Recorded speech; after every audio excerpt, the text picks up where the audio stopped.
Guys, good afternoon. Dito ako ngayon sa airport lounge. So, pipish bomb tayo sa mga tropa natin. Bakit? Sa ano? Saan? Sa bahay lang. Sa bahay lang? Yan, maganda. Sa bahay lang. Pahinga muna.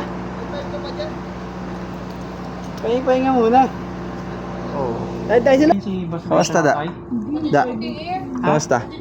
Ay, oo nga pala. Saan ka na? Ha? Wala, dito lang, pasya lang. Ay, naka-Dave na. Wow. Kompleto pa rin yung ano niya. Nakalib na. Ayan guys, pauwi na tayo. So, yung naging purpose lang natin kaya tayo dito is naghanap tayo ng mapagka-cash in yan ng pera. So, for today's video guys,